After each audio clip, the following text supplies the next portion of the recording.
My name is Mark. I document anomalous biological species, commonly known as cryptids. My work isn't hunting in the traditional sense, but rather data collection, observation, and, if possible, obtaining irrefutable proof of their existence. Usually, I deal with indistinct tracks or blurry photographs, but the case in the San Juan Mountains of Colorado was different. It all started with a series of disappearances, all linked by a single detail. Rescuers and other witnesses reported strange cries for help that led them into treacherous, impassable areas. When I went searching myself and finally heard that call, I realized I was facing something fundamentally new. The voice calling for help was my own. It began on October 22nd, 2024. I arrived in the small mountain town of Silverton, squeezed between soaring peaks. The air was already cold, and the higher slopes were dusted with the first snow. My goal was to gather information on 3 disappearances over the last 2 years. The official reports were dry and repetitive. Accident, most likely hypothermia or a fall from a cliff. The bodies were never found, which isn't uncommon in these wild parts. Case 1. David Barlow, 52, an experienced hiker, vanished in August 2022. His empty camp was found near Ice Lake. The tent was intact, food and gear all in place. Only Barlow and his backpack were missing. A search party combed the 10-square-mile area but found only his baseball cap, snagged on a bush half a mile from the camp, far off the trail. Cases 2 and 3 occurred in September 2023. Brothers Michael and Dean Peterson, 34 and 30, hunters from Denver. Their pickup truck was found on an old logging road. It seemed they'd gone out for a day hike, taking only light day packs and their rifles. They were never found either. What interested me weren't the disappearances themselves, but the details that didn't make it into the official summaries. I got the contacts of several volunteers who had participated in the searches. One of them, a former park ranger named Carl, agreed to meet me at a local bar. He was an older man with a weather-beaten face and tired eyes. He spoke reluctantly, but I know how to listen. We searched for Barlow for almost a week. He began, stirring his coffee. On the 3rd day, 2 of our guys went to check one of the slopes. They radioed in so they could clearly hear someone yelling, "Help!" A man's voice breaking. They followed the sound, but it kept shifting, leading them deeper into a canyon. They ended up wasting hours, finally realizing they were just being led in circles. When they got back, they were angry and exhausted, said the sound was weird, unnatural, like it was recorded on tape and played through a bad speaker. With the Peterson brothers, the story repeated, but in addition, one of the searchers, a younger guy, claimed he didn't just hear a cry, but a distinct phrase. "Dean, I'm over here," twisted my ankle. The voice was a dead ringer from Michael Peterson, the older brother. Naturally, Dean wasn't with them, and the group was heading in a completely different direction. No one paid these stories any serious attention, writing them off as mountain echoes and stress. But for me, it was a clear pattern. A creature capable of precise vocal mimicry to lure its prey. I spent another 2 days in Silverton, studying maps and forming a plan. The search area was enormous, but all 3 incidents were concentrated in a rough triangle of about 50 square miles. It was rugged terrain with dense forests, rocky ledges, and sharp changes in elevation. I decided to set up a base camp in the center of this triangle, in a valley with a good vantage point and access to water. On October 25th, I loaded my gear into my rented Ford Bronco and headed for the trailhead. My equipment was standard for such expeditions: a spacious 4-season tent, a satellite phone for emergencies, a 2-week supply of provisions, a water purification kit. My specialized gear included a parabolic microphone, several autonomous sound-activated recorders, and 3 trail cameras with infrared illumination. For self-defense, I had a .308 caliber rifle and a .45 caliber pistol. I have no illusions about whether a bullet can stop an unknown creature, but in the wilderness, the main threats are still regular bears and mountain lions. The first 3 days were completely quiet. I set up camp, placed the cameras on game trails and in suspected areas of activity. Every evening, I reviewed the recordings from the audio devices and the footage from the cameras. Nothing, just the howl of the wind, the snap of twigs under the hooves of deer, and the occasional hoot of an owl. The weather was turning. The sky was veiled in gray clouds, and it grew noticeably colder. At night, the temperature dropped below freezing. On the fourth day, October 29th, I recorded the first anomaly. Around 3 a.m., one of the recorders, placed half a mile from camp, captured a strange sound. It was a short, 2-second fragment of human speech. The quality was poor due to distance and wind, but computer analysis showed it was an exclamation, something like, "Hey!" The strangest thing was the sound's acoustic signature. It had no reverberation, the kind that's characteristic of an open space. The sound was flat, as if its source was in a soundproof room, not a mountain forest. I spent hours analyzing the spectrogram, but found no explanation. I noted the coordinates and time in my journal. On the fifth day, I decided to conduct active reconnaissance. Taking a light pack, my rifle, and the parabolic microphone, I headed toward where the anomaly was recorded. The terrain was difficult. I had to constantly navigate around fallen trees and cross icy streams. I moved slowly, stopping every 15 to 20 minutes to listen to my surroundings through the microphone. The device could pick up quiet sounds from up to half a mile away. By noon, I reached a small rocky outcrop with a view of a canyon below, according to the coordinates. This was where the recorder had been triggered.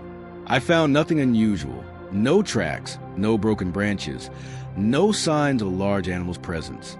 I sat on a rock to have a bite to eat and continued scanning the area with the microphone. For an hour, there was complete silence, save for the wind in the pines. And then I heard it. At first, it was an indistinct sound like crying. It came from somewhere below in the canyon. I aimed the microphone and increased the gain. The sound became clearer. It was definitely a crying man. He was sobbing, and between sobs, I could make out words, "Please, someone, help me." My first reaction was purely human. I needed to help. I quickly packed my things, checked my GPS coordinates, and started looking for a way down into the canyon. But my professional experience took over. I forced myself to stop and think. The missing hikers, the volunteer stories of voices leading them astray. I put the headphones back on and aimed the microphone at the sound source. The crying continued, but there was something mechanical about it. The pauses between sobs were absolutely identical, down to the 100th of a second. The sound itself was monotonous, without the emotional peaks and valleys characteristic of real grief or pain. It repeated in the same cycle, about 15 seconds long. Cry, words, pause. Cry, words, pause. I started recording and continued to listen. The sound source began to move. It was traveling along the canyon, away from me, and its speed was astonishing. The creature covered about a quarter of a mile in less than a minute, all while emitting the same monotonous cry. No human, especially an injured one, could move that fast over such rough terrain. I sat on the rock for another hour until the sound finally faded in the distance. My heart was pounding, not from fear, but from the thrill of a researcher. This was it. I had my first direct proof. That evening, back at camp, I carefully analyzed the recording. Spectral analysis confirmed my suspicions. The sound wave was unnaturally clean, free of the background noise that would have been inevitable if the source were a living person in a forest. It was more like a high-quality playback than a voice generated by a living being. The next day, October 30th, I decided to change tactics. I wouldn't pursue the sound. I would make it come to me. I hypothesized that the creature reacted to human presence. I spent the day conspicuously going about camp chores, chopping wood, talking loudly to myself while recording my voice on a dictaphone, leaving human scent at various points around the camp. It was a risky game, but I had to provoke contact on my own terms. The night passed quietly. On the morning of October 31st, I woke with a strange sense of foreboding. It was still dark. I lay in my sleeping bag, listening. The wind had died down and the forest was utterly silent. I checked the time on my watch, 5:40 a.m., and then I heard the scream. "Help! Help me! I'm over here." My blood ran cold. I knew that voice all too well. It wasn't coming from the canyon or a distant slope. It sounded close, no more than 100 yards from my tent. It was loud, clear, and desperate, and it was my voice. I froze, holding my breath. My mind refused to accept what was happening. Slowly, try not to make the slightest sound, I reached for the pistol lying next to my sleeping bag. The cry repeated, this time with a note of panicked anger. Hey, anybody, I broke my leg. Help me. The intonation, the timbre, even the slight hoarseness I get after sleeping, everything was perfectly copied. I remember recording phrases from my audio diary the day before, describing my plan of action. Apparently, that was enough for the creature to study and replicate my voice. I didn't answer. I lay motionless, listening to the silence between the cries. And in that silence, I heard something else. A very quiet, barely perceptible rustle. A sound like something heavy and soft being slowly dragged across the ground. The sound was moving around the perimeter of my camp, making a circle. The cries stopped. The rustling also fell silent. I didn't know if it had left or was just lying in wait somewhere nearby, expecting my reaction. I lay in the tent for another hour, until the sky in the east began to lighten. Only with the first rays of sun did I dare to unzip the tent. I slowly poked my head out. The camp was empty. The campfire was out. My things were in their places. But on the ground, damp with morning dew, I saw a track around my tent. It wasn't a chain of footprints, but a continuous, wide furrow, as if someone had dragged a heavy sack in a circle. The furrow was at least 2 feet wide. It encircled the tent at a distance of about 20 yards. I found no print of paws or feet, just a compressed strip in the earth that disappeared into the dense undergrowth. I checked the charge on all my devices and set up an additional perimeter of motion sensors. The night promised to be long, and for the first time in many years, I wasn't sure I wanted to hear what it would bring. The next day, October 31st, I dedicated to studying the trail and fortifying the camp. I couldn't afford to give in to the instinct to pack up and leave immediately. I had the first physical evidence, and to lose it would be unforgivable. I worked methodically, forcing myself to focus on protocol, not on the fact that somewhere in the surrounding forest, a creature that knew my voice was watching me. The furrow around the tent was the main object to study. I took dozens of photos from different angles, with and without a measuring tape. The width varied from 20 to 24 inches, the depth about 4 inches in soft soil, and almost invisible on rocky patches. I walked the entire perimeter, about 60 yards. The trail was continuous. This meant the creature was either incredibly long or moved without lifting its body from the ground, like a giant slug or snake. I took several soil samples from the furrow, placing them in sterile bags for later analysis. At first glance, there was nothing unusual in them. No slime, no scales, no organic residue.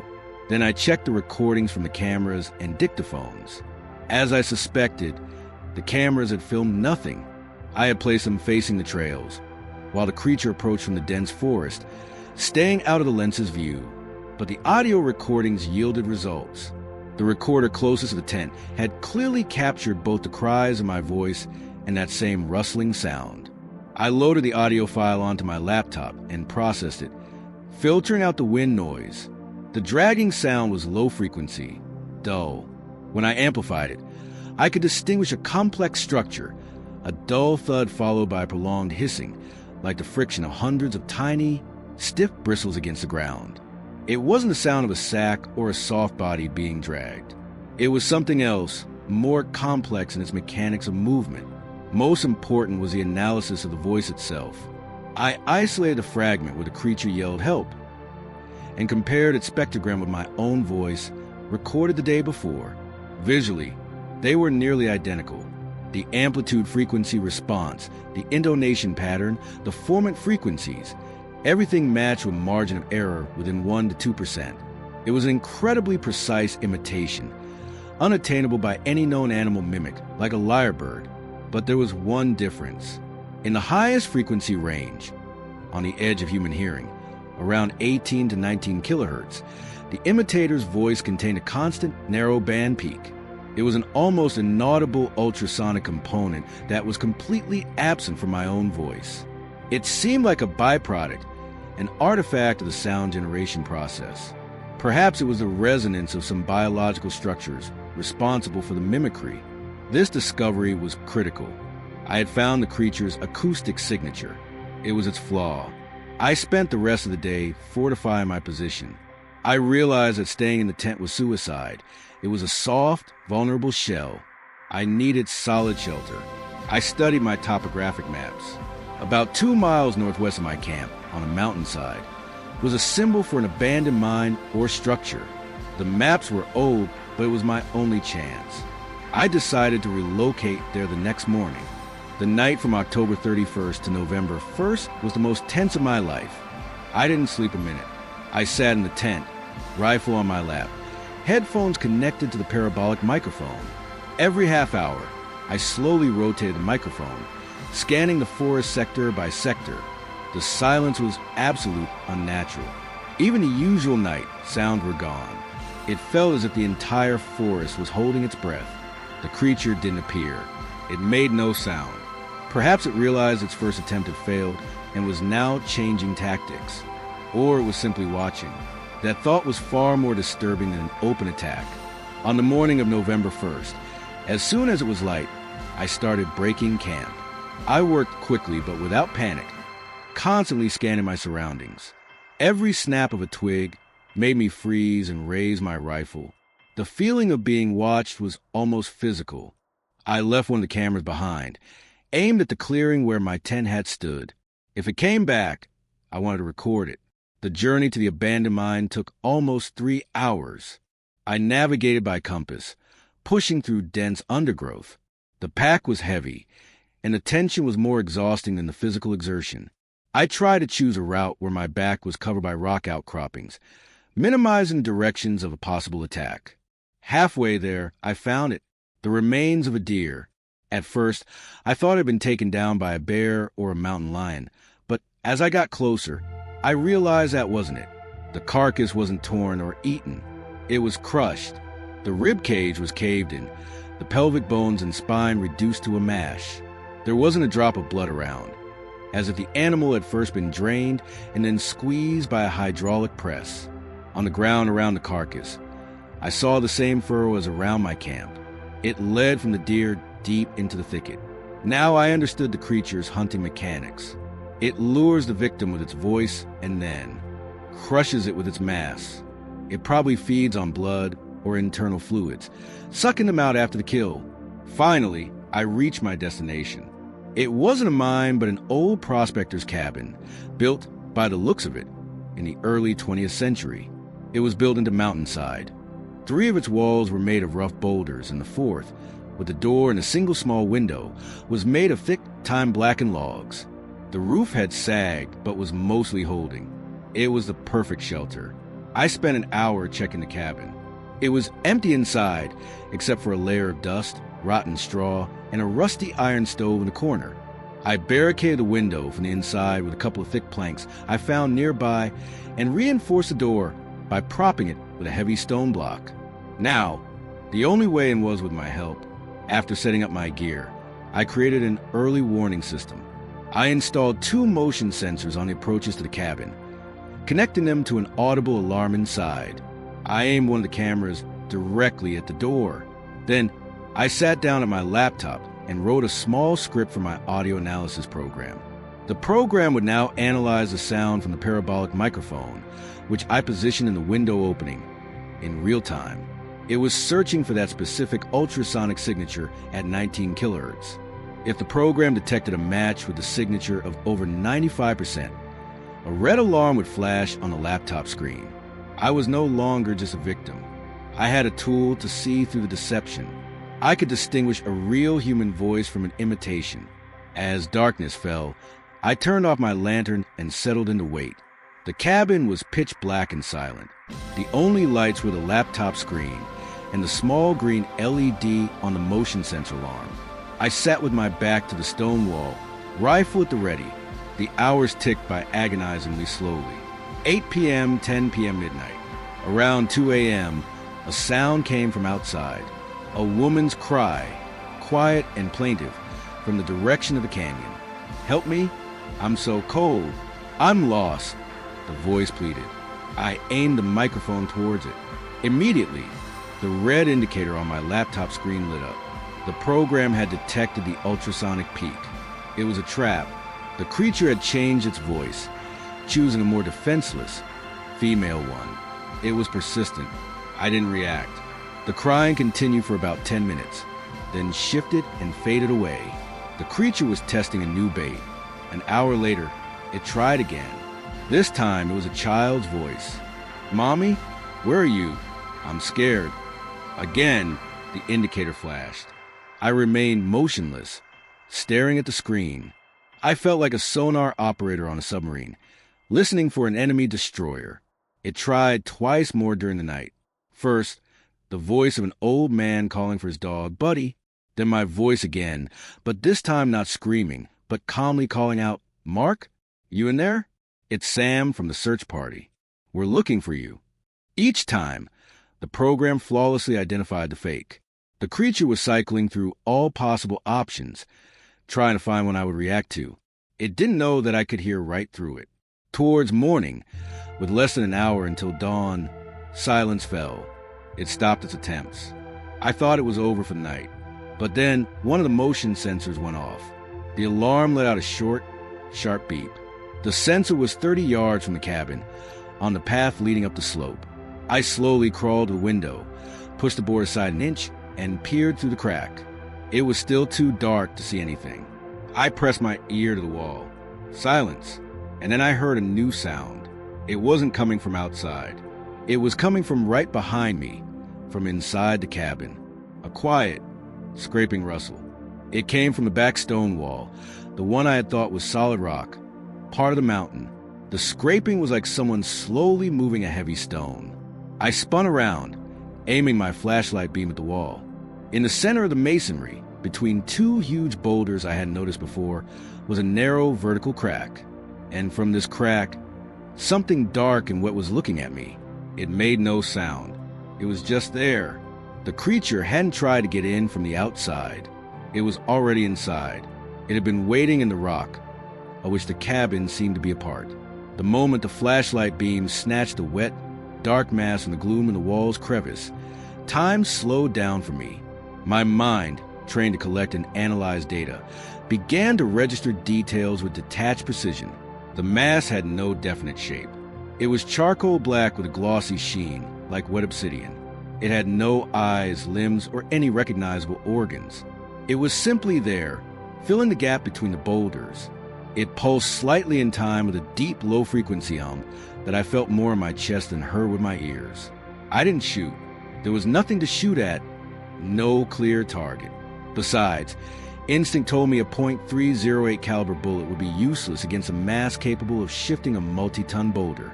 I began to back away slowly, step by step, toward the door, keeping the flashlight beam fixed on the crevice. The dark mass just as slowly retracted back into the wall. The sound of stone grinding on stone resumed, louder this time. The boulder was moving, closing the passage. The creature didn't attack. It was showing me that the wall was no obstacle to it, that my sanctuary was its home. I reached the door, my hands trembling from the adrenaline dump, fumbling for the heavy stone block I'd propped it with. I had to move it. Every scrape of the stone on the wooden floor sounded deafening in the silence. Behind me, the wall fell silent. That was worse than the grinding. I didn't know where it was now or what it was doing. Finally, the block gave way. I dragged a foot to the side. It was enough, pulling the wooden bolt. I threw the door open and stumbled out into the cold, pre-dawn gloom. I didn't waste time trying to close it. I grabbed only what was at hand, my rifle, a backpack with my laptop and essential equipment, and the satellite phone from my belt. Everything else, the tent, food supplies, part of my gear, was left behind in the trap. I ran. I ran without seeing the path, stumbling over roots and rocks, with a single thought: get as far away from this place as possible. The forest at dawn is a labyrinth of shadows and deceptive silhouettes. I navigated only by the compass on my watch, trying to head east, away from the canyon, where I first heard the voice. I didn't know if it was following me. I heard no sound of pursuit, but that meant nothing. A creature that moves through solid rock leaves no tracks and makes no noise until it wants to. After an hour or so, as the sky began to lighten, I was exhausted. My lungs burned, my legs ached. I stopped, leaning my back against a wide trunk of a fir tree, and tried to catch my breath. I was on a hillside covered with sparse forest. Ahead, about 300 yards away, I could see a rocky ridge, almost devoid of vegetation. That was what I needed. Open space. A place where nothing could sneak up on me unseen on the surface. I reached the ridge just as the first rays of sun touched the mountain peaks. It was a bare plateau of granite slabs, about the size of a football field. There was no shelter here from the wind or weather, but offered a 360-degree view. I found a small depression in the rock that could serve as some protection from the wind, and collapsed onto the stone. First, assess the situation. I checked the contents of my backpack. The laptop and external drive with the data were intact. The satellite phone worked. I had a knife, a multi-tool, a first aid kit, a full flask of water, and 2 energy bars. A rifle and a pistol with full magazines, plus 2 spare clips for each. It was pitifully little for survival, but enough to continue my work. I was faced with a choice. I could try to make my way to the truck, which was at least 10 miles in a straight line through wild terrain. That was the obvious but extremely risky path. I was physically and mentally exhausted, and the creature now knew I was a threat, or at least an object of intense interest. The second option, use the satellite phone to call for help. But what would I say? I'm being hunted by a geological life form that mimics voices. At best, they'd think I was crazy. At worst, they'd send a search party that would become new bait for the creature. I couldn't take that responsibility. That left the third path, the path of a researcher. I had survived direct contact. I had saved the data. I had to analyze it while I still could. Perhaps it held the key to understanding the creature's nature and, consequently, to my salvation. I opened the laptop, connected the external drive, and started working. I opened the area map and marked all the known points. Where David Barlow's camp was found, the last known location of the Peterson brothers, the point where I recorded the first anomalous sound, the place where I heard the crime, my first camp, the cabin. All the points formed a cluster in the northwestern part of my search triangle. Then I started thinking about its abilities. Vocal mimicry, incredible strength, allowing it to crush bones and move boulders, trackless movement, and most importantly, the ability to emerge from what appeared to be solid rock. This last detail haunted me. This wasn't like an animal hiding in a cave. This was like an animal for which the rock itself was its habitat. Along with topographic maps, I had detailed geological maps of the area, which I downloaded during my preparation. The San Juan Mountains are the remnants of a vast volcanic field. Millions of years of activity created a complex system of solidified lava, tough breccia, and countless fissures and voids. I opened a geological map and overlaid it on the map with my points. What I saw made me forget the cold and fatigue. All the points, every single one, were located not just near, but strictly along the boundary of a specific geological formation. It was a contact zone between ancient granitic rocks and younger, porous volcanic tuff. This line snaked through the entire area. The locations of the disappearances and my contacts with the creature weren't random. They were tied to the geology. I zoomed in. My cabin trap was right on this line.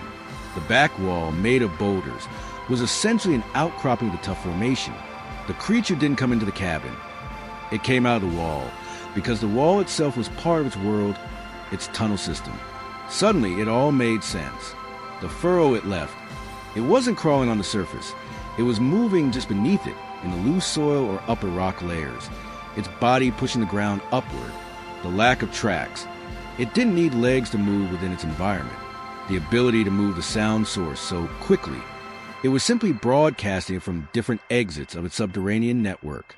I wasn't dealing with a cryptid in the classic sense, not a rare creature of flesh and blood hiding in the woods. I had encountered something on the border of biology and geology, a lithophage, a rock eater, or rather, a creature living within it. a life form that had evolved to use underground voids and fissures as the circulatory system of its territory, and the humans who entered the zone were simply food, easily lured by mimicking the sounds of their own kind. This realization changed everything. I wasn't in the enemy's territory. I was on it. This entire section of the mountain range was its body, its lair. I glanced at the battery indicator on the laptop, less than 20% remaining. I quickly copied all key files, the voice analysis, the maps, my notes, to an encrypted flash drive and put it in an inner pocket of my jacket. Then I took out the satellite phone. The plan had changed. I had to transmit this information. Even if they thought I was crazy, this information had to survive. I dialed my only emergency contact, Dr. Alan Feynman, my former graduate advisor, a gray-haired, retired geology professor, the only person in the world who not only believed in my work, but partially funded it. He lived in Arizona. After several long rings, he answered. "Alan, it's Mark," I said, trying to keep my voice from shaking. "Mark? What the hell? You were supposed to be out of range for another week." His voice sounded worried. "I'm in trouble. Serious trouble. Listen carefully. I might not have much time." I started talking, fast and concise, stating only the facts. The disappearances, the voices, the acoustic signature, the cabin, the geological connection. I spoke for about 3 minutes, trying to convey the essence of my hypothesis about a lithic life form. There was silence on the other end. Then Alan spoke, his voice tense. "Mark, where are you right now?" "Exact coordinates." I read in the latitude and longitude from my watch. "Stay put. Do not move. Under no circumstances should you get off that ridge. You understand me? Stay on the open granite. I'll figure something out. I'll be in touch." His voice cut out. The connection was lost. I looked at the phone screen. No signal. I tried to dial again. Same thing. And then I heard it. The sound didn't come from the forest below or from the canyon. It was right next to me. It was the voice of Alan Feynman. A perfect copy of the one that had just been on the phone. "Mark? Damn connection. Can you hear me?" I said, "Stay put." The voice was coming from a small fissure in the granite slab, just 10 feet away from me. I looked at my laptop screen, which was still open. The audio analysis program was silent. The indicator wasn't lit. There was no ultrasonic signature in this voice. The creature had listened to my conversation, and it had learned. It had evolved. It had eliminated its only flaw. The silence that followed Alan's voice from the crevice was thicker and heavier than the stone I was sitting on. My most reliable tool, the technology that allowed me to impose some order on the anomalous chaos, had been nullified. Worse, it had been turned against me. The creature hadn't just learned to bypass my defense. It had demonstrated it to me, making it clear that from now on, it alone set the rules. I could no longer trust any sound. The voice from the stone repeated, this time with a note of concerned solicitude. "Mark, are you hurt? Why aren't you answering?" "Over." I didn't move. I stared at the crevice. A dark scar on the face of the granite. It was a test. It was waiting for my reaction to gauge the effectiveness of its new tactic. Any response, any movement toward the crevice, would confirm the bait had worked. I stayed put. My one tactically sound assumption, confirmed by the creature's behavior in the cabin, was that this ancient, dense granite slab was an obstacle for it, perhaps too hard for its methods of movement, or perhaps its chemical composition was disagreeable.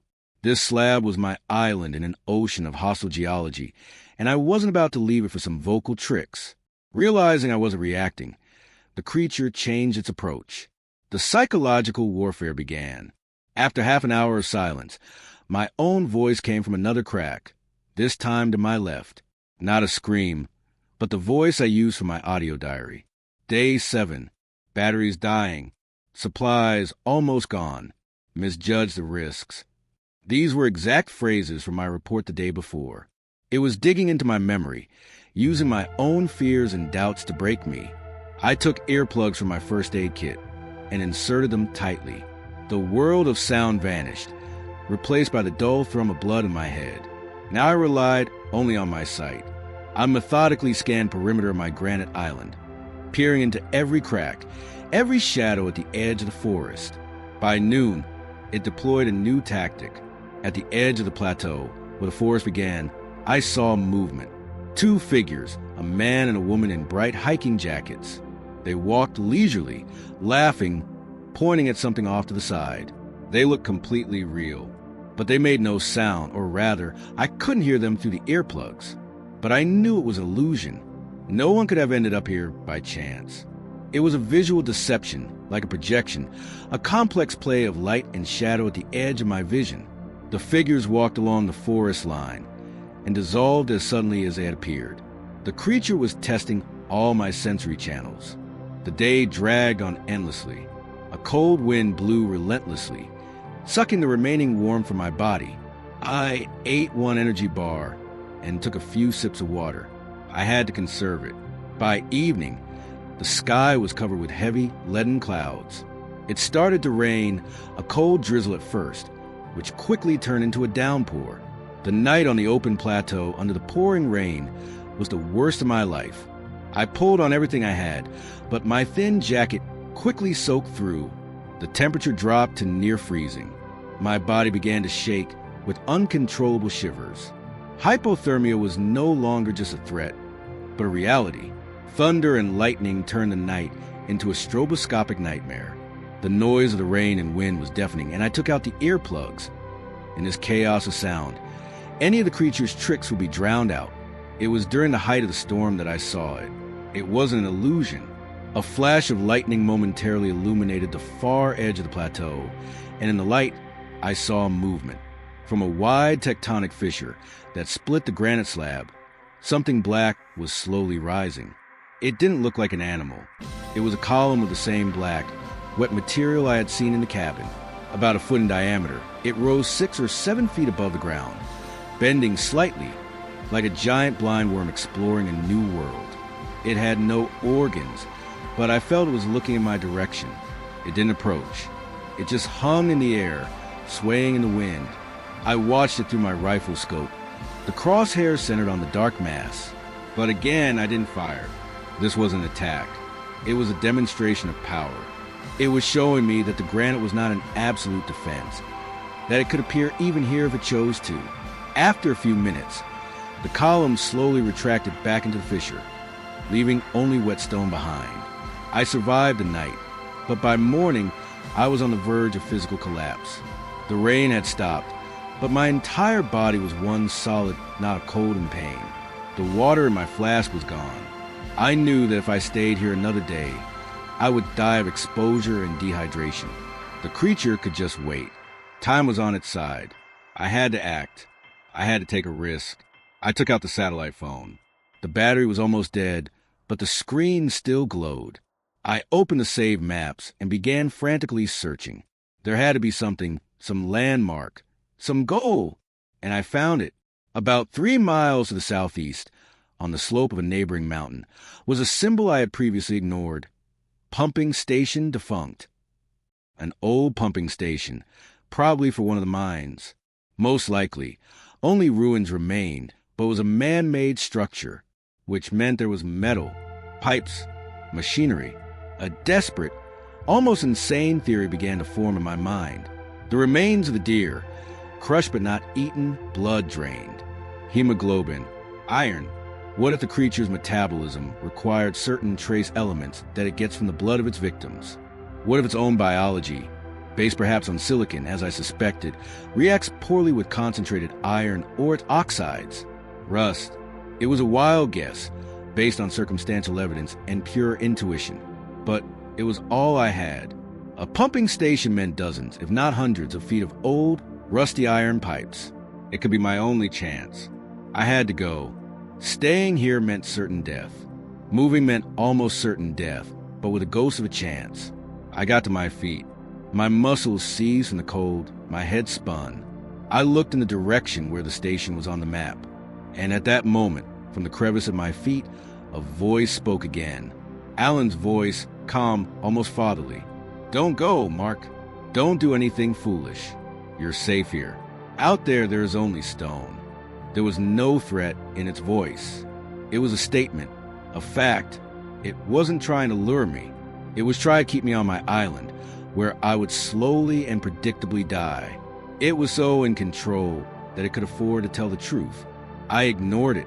Taking a deep, painful breath, I forced myself to lift my leg and step over the edge of the granite slab. My boot sank into the soft, damp, moss-covered earth. I had made my move. Every step away from the granite plateau was a step into another world. The warm earth under my feet, I decided to consider a product of my imagination, a symptom of hypothermia. Trusting my senses was an unaffordable luxury. I moved, relying on three things: the compass on my wrist, the map on the phone with its nearly dead battery, and a stubborn, irrational faith in my iron hypothesis. The forest greeted me with a hostile silence. The creature had gone quiet. No voices, no illusions. This silence was more oppressive than the screams. It marked a transition to a new phase. Before, it had played with me like a mouse in a maze. Now that I had left the safe zone and was moving purposefully into the heart of its territory, the game was over. The hunt had begun. I walked, constantly checking the GPS. My route lay through a dense spruce forest, down a slope strewn with small, loose rocks. Every step was accompanied by the rustle of scree. I knew that to the creature, I was a bright, noisy dot on its skin. I didn't try to be quiet. It was pointless. My only hope was speed. About an hour into the trek, I began to notice strange things. First, a group of trees whose trunks were bent in unnatural ways, as if they had been slowly twisted over many years. They were all tilted toward a single point in the center of a small clearing, bowing to an invisible idol. The clearing itself was devoid of vegetation, the soil dark and loose. I skirted the area in a wide arc. Then came the acoustic hallucinations, but more subtle than before. I would hear the sound of my own breathing, but it wasn't coming from my chest. It was coming from somewhere behind me, in time with my steps. I'd stop, and the sound would stop. I'd walk on, and it would resume. It was a sophisticated method of psychological pressure, forcing me to constantly look back, wasting energy and concentration. Soon, the creature tried to lead me astray. To my right, about half a mile away, came the distinct sound of a running engine, like a diesel generator. The sound was steady, real. Any lost person would have headed for it, like a beacon of civilization. I looked at the map. In that direction, there was nothing but solid forest and cliffs. The pumping station, my goal, was almost directly ahead. It was a trap. The creature was using my own logic against me, knowing I was looking for man-made objects, and created a fake target. I ignored the sound and stubbornly pushed on, trusting only the glowing on my phone screen. Halfway to the station, I found it. Lying on the pine needle-covered ground was a blue hiking backpack. It was faded and torn. I recognized it immediately from the sheriff's report description. David Barlow's backpack, the first in this chain of disappearances. I knelt and examined it. The fabric was torn, not by claws or teeth. The seams were split, as if the pack had been stretched from the inside with immense force. I unbuckled it. Inside were a few items, all bearing the mark of incredible pressure. An aluminum pot was flattened into a thin disc. A paperback book was a compressed brick of paper. But what caught my attention was a small digital camera in a shockproof case. I took it out. The case was cracked, but not crushed. I pressed the power button. No reaction. The battery had died long ago, but the memory card in the slot might have survived. It was a sliver of information, possibly the last frames Barlow had shot. I removed the memory card, wrapped it in a piece of plastic from my first aid kit, and put it in the same pocket as my own data-filled flash drive. It was a debt I owed the man who had walked this path before me. I moved on. The landscape began to change. The first signs of industrial activity appeared. Scraps of rusted steel cable protruded from the ground. Slag crunched under my feet. I saw two rotten wooden poles that once held wires. I was getting close, and then the ground beneath me shuddered. It wasn't seismic activity. It was a short, powerful vibration, as if a giant animal had turned over in its sleep deep underground. I froze. The vibration repeated, stronger this time. Ahead, about 50 yards away, The hillside rippled. The soil swelled, forming a wall several feet high that slowly moved to cut me off. The creature was no longer hiding. It was moving underground, trying to block my path. I ran. I sprinted, ignoring branches whipping my face, leaping over fallen trees. The rising wall of earth moved parallel to me. It was faster, but I was running in a straight line while it moved in an arc. This gave me a few seconds advantage. I burst into an open space and stopped dead. Before me was the pumping station. It was a depressing sight. A semi-demolished brick building with a collapsed roof. Next to it, the skeleton of a metal water tower. And everywhere, pipes. Thick cast iron pipes, at least 1.5 feet in diameter, covered in a thick, scaly layer of dark red rust. They emerged from the pump house and snaked down the slope, disappearing into the forest. An absolute, dead silence reigned around the station. The voices, the vibrations, the moving soil, everything had stopped. I was standing on the border of two worlds. Behind me, the living, breathing, hostile forest. Ahead, the dead kingdom of rusted iron. The creature had stopped at the boundary. It was hesitant or unable to enter this territory. Slowly, rifle at the ready, I stepped onto the platform in front of the station. Nothing happened. I approached one of the huge pipes. It radiated a coldness and the smell of raw metal. I reached out and touched its surface. My fingers felt the rough, coarse texture of old corrosion. I took out my knife. With the tip, I scraped off a piece of rust the size of my thumbnail. It fell to the ground, crumbling into a fine, dark orange powder. I crouched and watched. At first, nothing happened.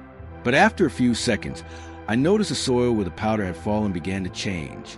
It darkened, as if saturated with acid. A faint smoke with a sharp chemical smell appeared. The ground around the rust began to bubble and shrivel, forming a small pit, like living flesh that had been burned. I straightened up, a chill running down my spine that had nothing to do with the air temperature. The theory was correct. The insane, guess-based hypothesis was true. Rust was poison to it. Concentrated iron oxide caused a violent, negative reaction in its tissues, its geology. And now I had a weapon. The realization that I had a weapon, however primitive, changed everything. The passive waiting for death was replaced by a flurry of activity. I was no longer just a victim on the run. I could strike back. My main task became preparing for a breakout. I spent the next few hours exploring the pumping station. The building was dangerous, rusted beams ready to collapse, gaping holes in the floor. But it was my arsenal. In the corner of the machine hall, I found what I was looking for, a coil of old canvas fire hose. It was moldy and stiff with age, but after a few whacks on the concrete floor, it softened, and I was able to unroll it. It was hollow inside, a perfect container.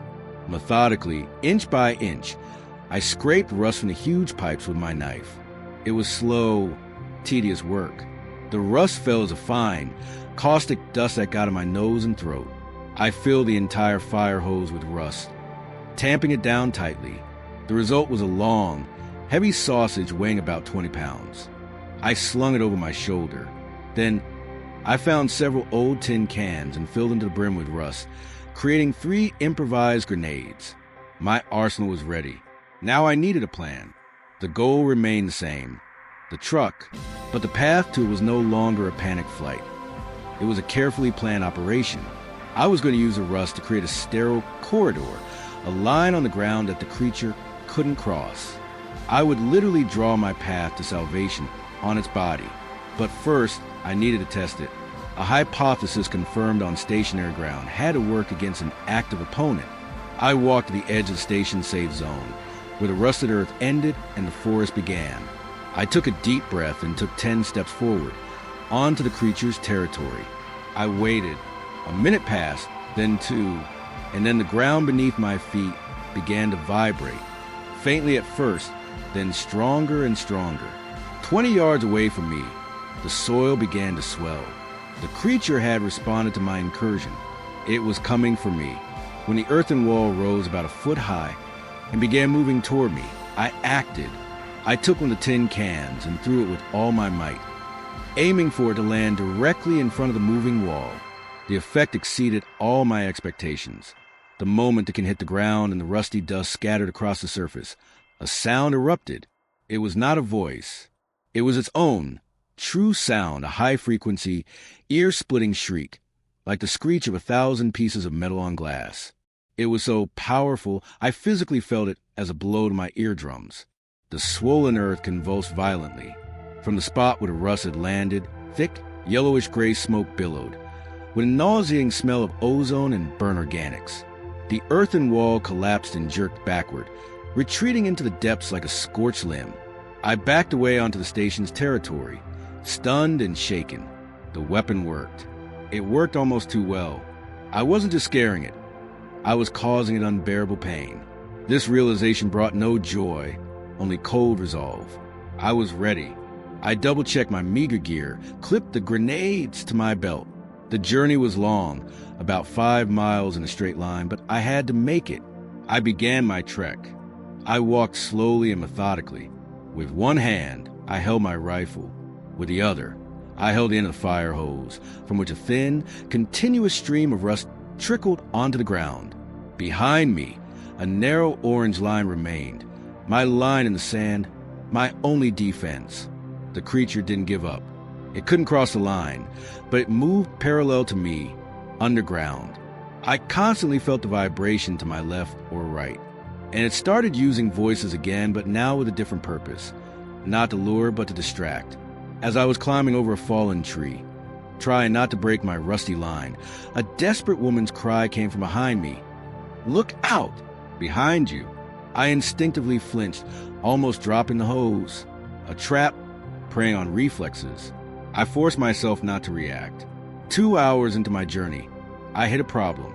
My rust supply was running low. The hose was noticeably lighter, and ahead of me was a serious obstacle I'd seen on the map but hadn't appreciated its scale. It was a river, not a stream, but a full-fledged mountain river, 40 feet wide, with a swift current. My tactic was useless here. The rust, upon hitting the water, would be washed away instantly. I couldn't create a barrier. I was trapped, behind and to my sides. The creature, ahead, an impassable water barrier. I stood on the bank, frantically thinking. The creature knew this too. The vibrations on my side of the river had stopped. But I felt it. I knew it was there on the other bank, waiting. It had cornered me. I started scanning the bank, looking for any solution. Maybe a fallen tree I could use as a bridge. And then I saw them, on the rocky outcrops right by the water. Strange crystalline formations were growing. They didn't look like normal quartz or mica. They had a complex, branching structure, like frozen coral, and were semi-transparent with a milky hue. I got closer. Inside the largest crystal, the size of a human head, something was glowing faintly, a pulsating, cold, bluish light that brightened and dimmed with a slow, steady rhythm. I realized these weren't minerals. This was another manifestation of the creature, perhaps its filtration organs, or something like kidneys, expelling its waste into the river, or, even worse, its reproductive system. I stood on the bank, caught between two threats. On the far bank, the creature's invisible main body awaited me. On this bank, I was surrounded by its glowing, incomprehensible organs. And then I heard a new sound. It didn't come from the forest or from underground. It came from the crystals. It wasn't a voice. It was a low, rhythmic, humming sound, like the buzz of a transformer. It vibrated in the air, and I felt it through my whole body. The crystals began to glow brighter, their pulsations quickening. They were reacting to my presence. My weapon was useless against the water, and the creature knew it. It was waiting on the other side. And here, on this side, I was not alone. And I wasn't sure that what glowed in the rocks was any less dangerous than what moved beneath the earth. I was in a stalemate. The river was an insurmountable barrier for my only weapon, and the glowing crystals on this bank were becoming increasingly alarming. Their rhythmic humming and pulsating light created a hypnotic, oppressive atmosphere. I was certain these weren't just passive formations. They were organs, the eyes and ears of the creature, brought to the surface where its main body was blind. I had to test this theory. I had a tiny amount of rust left in one of the tin cans. It was a colossal risk. I didn't know what the reaction would be, but staying here, waiting to weaken from hunger, was tantamount to suicide. I chose a smaller crystal, isolated from the others. It grew from a crack in the rock right at the water's edge. I approached it, feeling its low-frequency vibration through the soles of my boots. The light inside it pulsed brighter. The humming grew higher in pitch, as if it were focusing on me. With a trembling hand, I opened a can and carefully sprinkled a pinch of rust powder directly onto the crystal's base, where it met the rock. The reaction was instantaneous and completely different from the soil. There was no smoke, no hissing. Instead, the humming abruptly cut off, as if a switch had been flipped. The pulsating light inside the crystal flickered convulsively a few times, like a dying fluorescent lamp, and went out. The transparent crystalline structure instantly clouded over, becoming milky white and opaque, like a disease I covered by a cataract. I had blinded it. For a second, there was absolute silence. And then, from the other side of the river, a roar erupted. It was the same high-frequency shriek I'd heard when I first used a rust, but this time it was dozens of times louder, filled not just with pain but with incomparable rage. It was the roar of a wounded god. The entire opposite bank began to shake, trees swaying as if in a hurricane. The creature was furious that I had damaged a vital organ, and in its fury it made a mistake. A huge section of the opposite bank, tons of rock, earth, and roots, began to rise from the ground. This wasn't just swollen soil. It was a gigantic part of its body, a pseudopod the size of a small house. It rose into the air, momentarily blocking out the sky, and then, with a deafening crash, it slammed down across the river, aiming for where I stood. I leaped back just in time. The living bridge smashed into my bank with monstrous force, sending up a cloud of spray and rock fragments. It stopped just a few feet from me. This was my only chance. The bridge was crude, unstable. Its surface not ordinary earth, but the exposed, wet, dark mass of the creature itself, mixed with rock debris. Without a second thought, I ripped the fire hose from my shoulder, aimed it at the surface of the bridge, and ran. Rust poured out in a wide orange stripe, directly onto the creature's exposed flesh. The bridge came alive under my feet. It shuddered and vibrated, trying to throw me into the churning water below. The creature's roar was now coming from directly beneath me, mixing with the crack of breaking rocks and what I thought was the sound of my own bones. I ran without looking, focused only on keeping my balance and not breaking the life-saving line of rust. My entire journey across the river was a path of agony for this titan. I reached the other side at the exact moment the last grains of rust fell from the hose. I jumped onto solid ground and, without looking back, ran into the forest. Behind me, I heard the living bridge collapse into the river with a tremendous crash. I was on the other side, unarmed, pursued by a wounded creature, enraged beyond measure. The forest here was different, darker, more foreboding. Many trees were diseased, covered in strange growths similar to the crystals by the river. I ran, navigating by the GPS on my phone, its battery showing the last 5%. The truck was only a mile away. The final sprint. The ground vibrations resumed, now constant, hunting me. The creature knew where I was and was close in the distance. I ran out into a clearing and froze.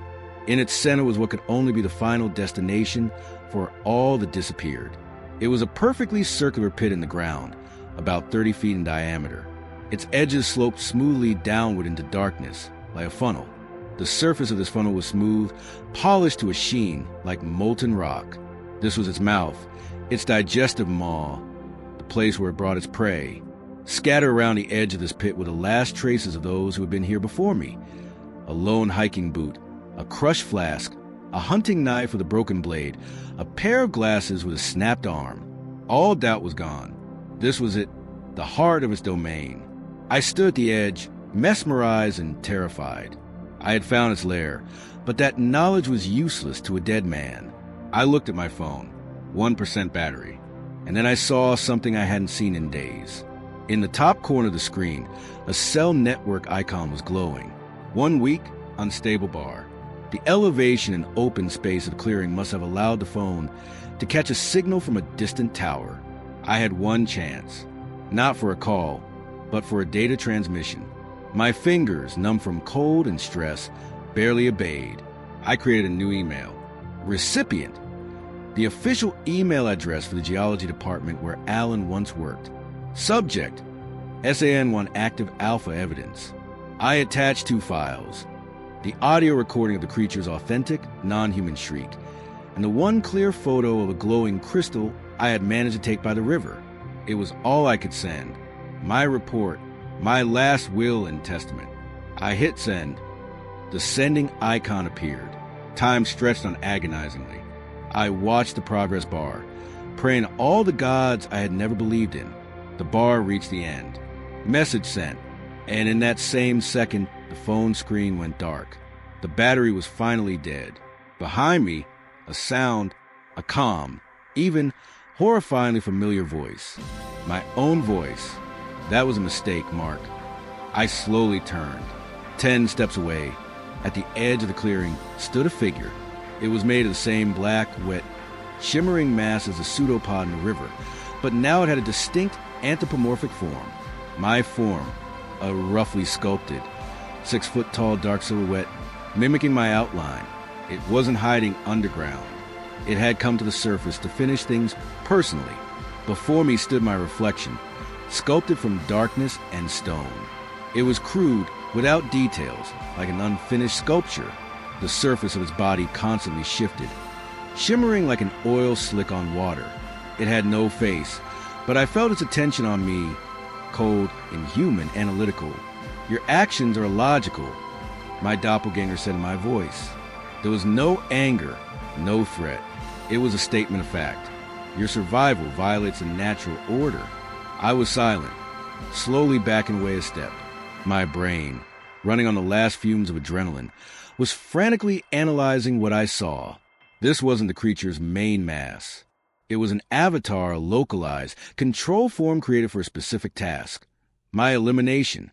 And if it had a specialization, it must have a vulnerability. Were you? I asked, just to buy a few seconds to make it speak again. The avatar paused for a moment, and then it answered. And the answer was more terrifying than any threat. It spoke in a collage of the voices I had heard. David Barlow's voice said, "We." One of the Peterson brothers' voices added, "Are." The child's voice I'd heard in the cabin whispered, "This." And a woman's voice finished, "World."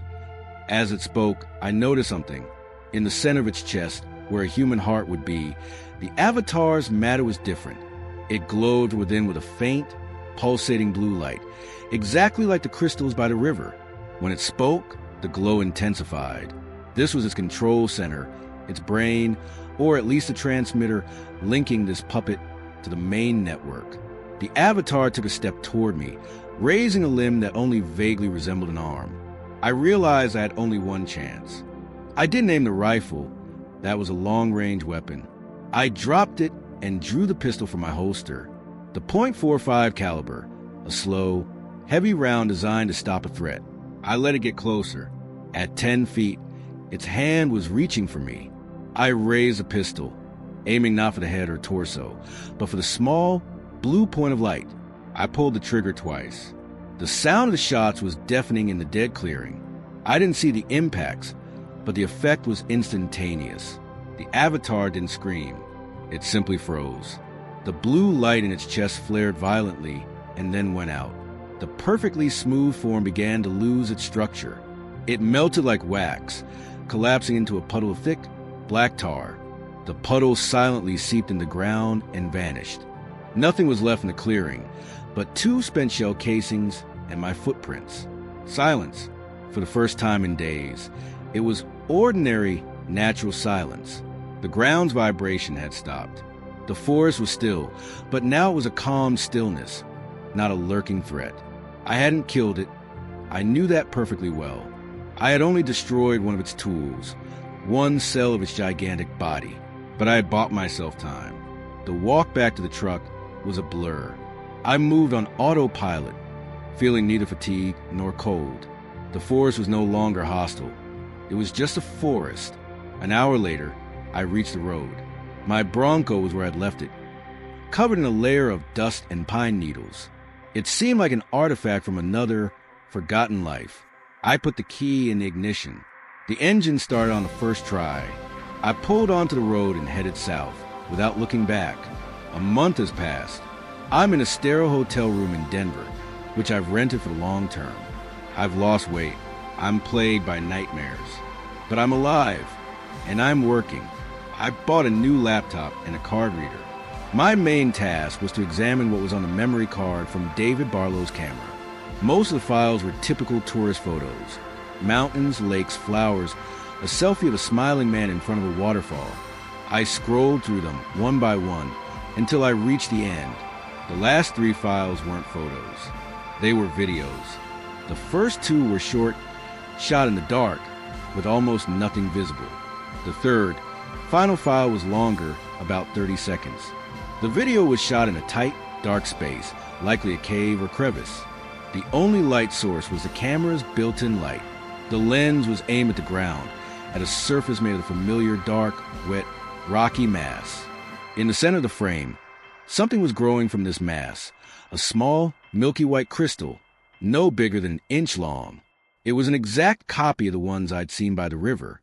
It pulsed faintly with blue light, and then a voice was heard on the recording, David Barlow's voice.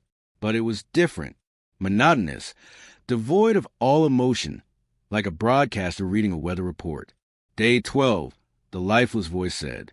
Sample alpha, one has entered crystallization phase. Subject is demonstrating signs of full sensory integration. The recording ended. I closed the file and sat for a long time, staring at the black screen. Now I understood. The creature didn't just kill its victims. It didn't just take their voices. It absorbed them.